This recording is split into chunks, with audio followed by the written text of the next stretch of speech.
Among all the human species that ever walked the earth, one still lingers in our DNA.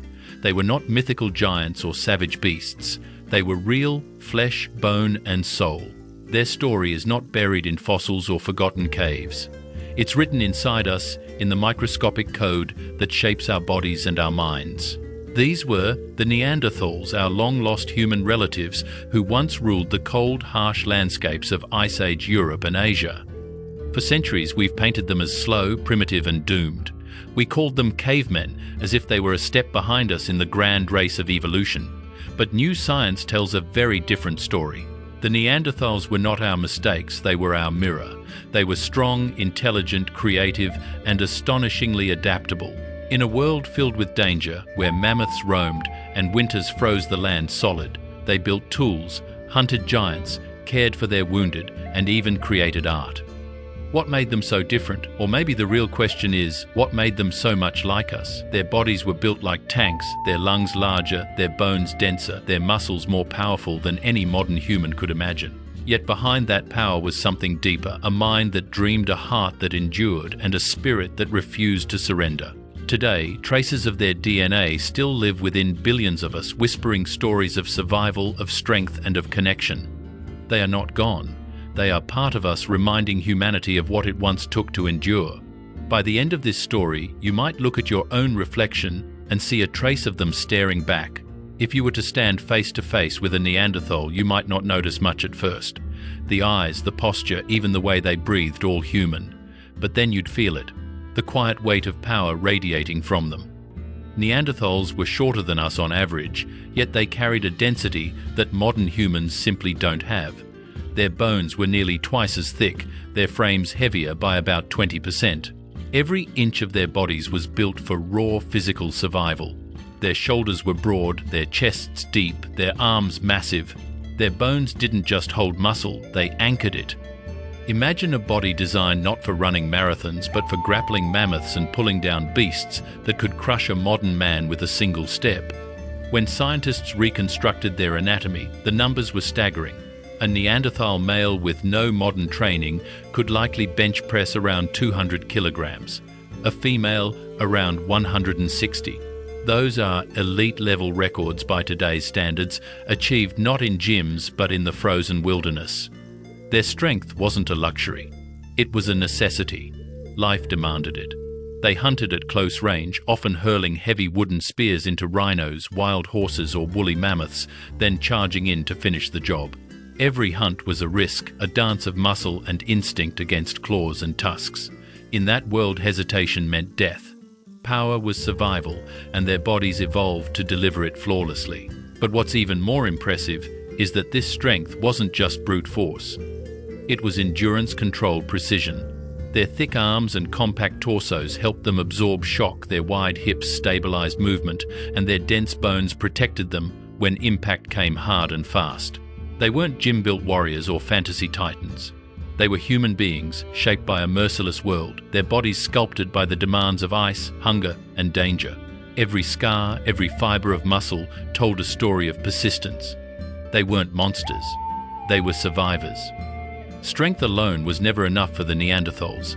In their world, muscle could win a battle, but endurance decided who lived to see another sunrise. When scientists examined Neanderthal skeletons, what they found was nothing short of astonishing. Nearly every set of bones between 79 and 94% showed signs of severe trauma that had completely healed.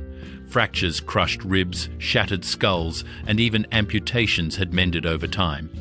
Their bodies were maps of pain, and every scar was a story of survival. One skeleton in particular tells that story best. It belonged to an older male who during his younger years had lost his right arm, broken his left collarbone, been blinded in one eye, and suffered such heavy ear damage that he was completely deaf. And yet, he lived. He didn't die in the hunt or alone in the cold. He was cared for. He endured long enough to heal, to grow old, to leave behind evidence that compassion existed even in the harshest of times. Why were their lives marked by so much injury? The answer lies in the way they lived. They hunted close, face to face with beasts that weighed 10 times their size, bears, wolves, big cats. Their hunts were brutal, personal, and unforgiving. Each encounter was a collision of survival instincts where both predator and prey bled. But Neanderthals didn't give up. They got back up, again and again. Their bones remind us that toughness isn't measured by how little we break, but by how many times we rebuild. Because the true strength of humanity was never just in our muscles, it was and still is in our will to keep going when everything else says stop. If their strength was a weapon, then their bodies were the perfect armor against the cold. Neanderthals didn't just survive the Ice Age, they were built for it. Their chests were wide and barrel-shaped, expanding outward to house lungs far larger than ours. Scientists estimate their lung capacity was 20 to 40% greater than the average modern human. One specimen, known as Kibara 2, could likely hold up to 9 liters of air, more than any professional athlete alive today. Each breath filled them with the oxygen needed to fuel their powerful bodies and to keep their inner fire burning even when the world around them froze. Their noses told the same story of adaptation. Long and broad, they acted like natural heaters, warming and moistening every breath before it reached their lungs. Air moved through their nasal passages twice as fast as in modern humans, allowing them to inhale enormous amounts of oxygen while preserving heat and moisture in the bitter cold. But breathing was only part of the equation. Beneath the skin, their metabolism ran like a furnace. To generate enough warmth, they burned through energy at an astonishing rate, requiring between 4,500 and 6,700 calories every single day, nearly double what we consume now. That meant hunting, constantly consuming rich meat and fat just to stay alive. Every aspect of their anatomy, lungs, nose, chest, and even blood flow was engineered by evolution for endurance in freezing winds. They were living engines converting air and food into heat motion and life itself. Their bodies were furnaces built for survival. When it came to movement, Neanderthals weren't built to run marathons. They were built to explode. Every part of their lower body tells the same story: power over distance. Their legs were shorter and thicker than ours, giving them a low center of gravity and incredible stability, but not the long, efficient stride that endurance runners rely on. Their Achilles tendons were long and narrow, not the short spring-like shape seen in modern athletes who can store energy for long-distance running. Their feet were broad and their toes were long and strong, allowing them to grip the ground for just a fraction of a second longer with every step. That split second made all the difference. It meant more time to push off, more time to build force. When a Neanderthal charged forward, the earth itself seemed to answer. Inside their muscles, another secret waited. Unlike us, they had a higher concentration of fast-twitch fibers, the kind that deliver instant bursts of strength and speed, perfect for ambush hunting or short, violent encounters. These fibers gave them explosive motion but fatigued quickly, trading endurance for dominance in the moment that mattered most. If they lined up against Usain Bolt, they'd probably lose over 100 meters. But in a 30-meter sprint, spear in hand, heart-pounding, target-locked, they'd win. Every time. Their world didn't reward patience. It rewarded precision, timing, and power. And in that world, Neanderthals were the sprinters of survival. For all their muscle and might, what truly set the Neanderthals apart wasn't just their strength, it was their mind. Inside their thick skulls rested something astonishing, a brain even larger than ours.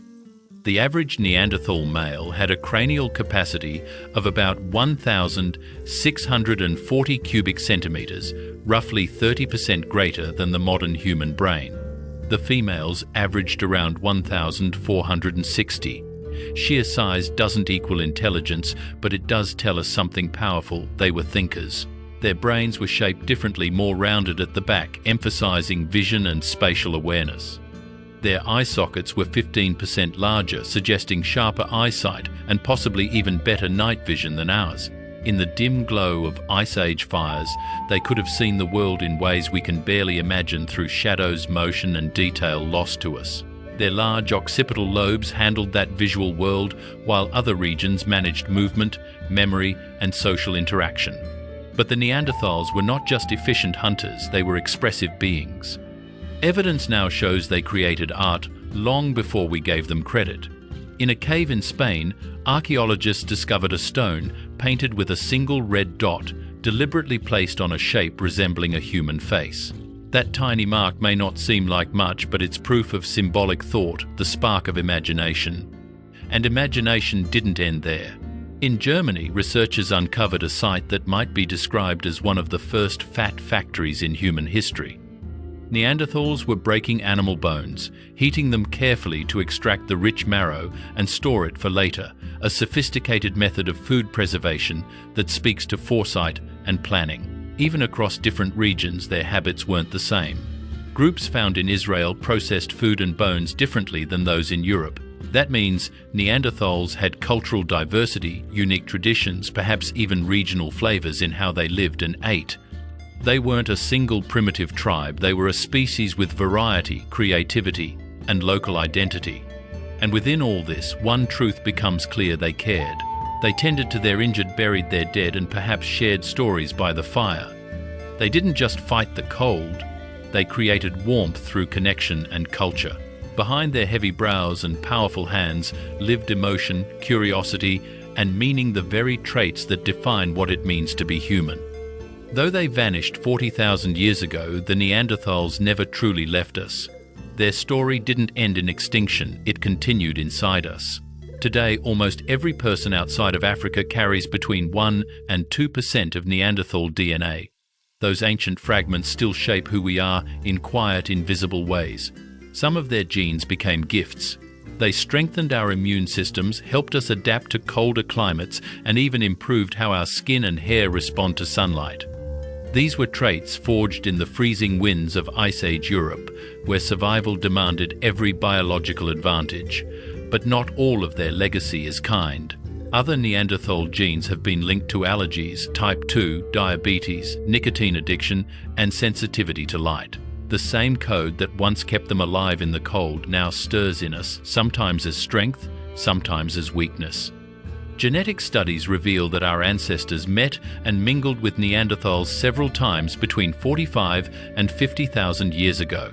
Those encounters weren't just about survival, they were about connection, about two species of human recognizing something familiar in one another. The result is a shared heritage written not in myth but in molecules. And yet the Neanderthals themselves disappeared. Their numbers had been shrinking for millennia, perhaps only 2,400 breeding individuals remained toward the end. Small, scattered groups cut off by glaciers, and time faced growing pressure from changing climates and the arrival of new human populations. Competition for food, shrinking habitats, and sheer isolation slowly erased them from the surface of the earth.